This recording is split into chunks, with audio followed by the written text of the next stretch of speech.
Welcome to VC story teller channel. Kurukshetra के युद्ध को समाप्त हुए वर्षों बीत चुके थे। धर्म की स्थापना हो चुकी थी, अधर्म का अंत हो गया था और पांडवों का राज्य शांत दिखाई देता था। अगर ये चैनल आपको अच्छा लगे तो प्लीज लाइक और सब्सक्राइब करें। पर इस बाहरी शांति के भीतर अर्जुन के हृदय में एक ऐसा शून्य पनप रहा था जिसे कोई विजय, कोई सम्मान भर नहीं पा रहा था।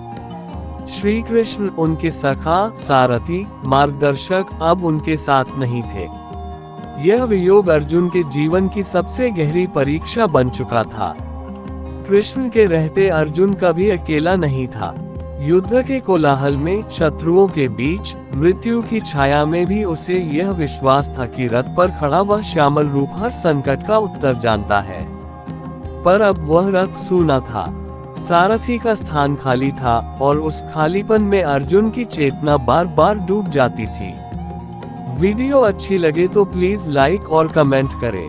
वह वही महान धनुर्धर था जिसके बाण कभी लक्ष्य से चूके नहीं, पर अब धनुष उठाते ही हाथ कांपने लगते थे।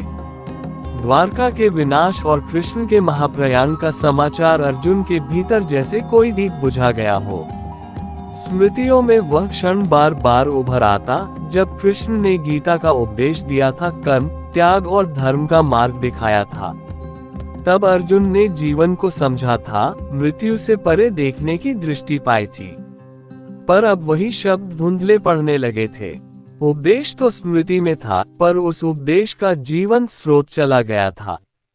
अर्जुन ने अपने भीतर झांका तो पाया कि उसकी शक्ति केवल बाहुबल नहीं थी। उसकी असली ऊर्जा उस विश्वास से आती थी कि वह अकेला नहीं है। कृष्ण की मुस्कान, उनकी सहज बुद्धि और संकट में दिया गया मौन संकेत, यही अर्जुन की जीवन शक्ति थी। जब वह स्रोत सूख गया तो वीरता भी थकान में बदलने लगी। शस्त्र उठाना अब कर्तव्य नहीं, बोझ लगने लगा। एक दिन वह उसी स्थान पर खड़ा था जहां कभी कृष्ण ने रथ रोका था। आकाश शांत था, वायु स्थिर, पर अर्जुन के भीतर तूफान था। उसने आंखें बंद की और मन ही मन कृष्ण को पुकारा। कोई उत्तर नहीं आया। उस मौन ने उसे तोड़ा नहीं, पर भीतर से खोखला कर दिया। वह समझ गया कि यह वियोग केवल मित्र का नहीं, बल्कि उस चेतना का है जिसने उसे दिशा दी थी। समय बीतता गया।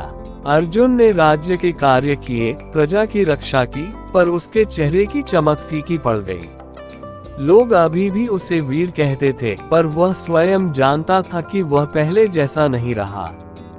कृष्ण के बिना उसकी विजय में भी स्वाद नहीं था और पराजय का भय अधिक गहरा हो गया था।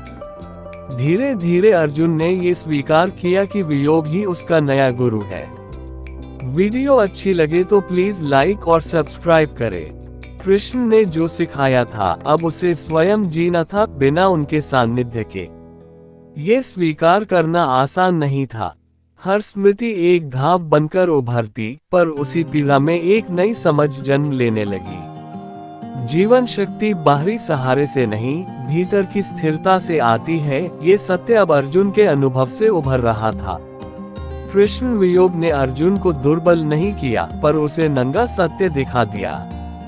शक्ति क्षीण हुई, पर चेतना गहरी हुई। वह जान गया कि सखा का जाना अंत नहीं, बल्कि उस शिक्षापथ की अंतिम परीक्षा है जहां मनुष्य को स्वयं अपने रथ का सारथी बनना होता है। अगर ये चैनल आपको अच्छा लगे तो प्लीज लाइक और सब्सक्राइब करें।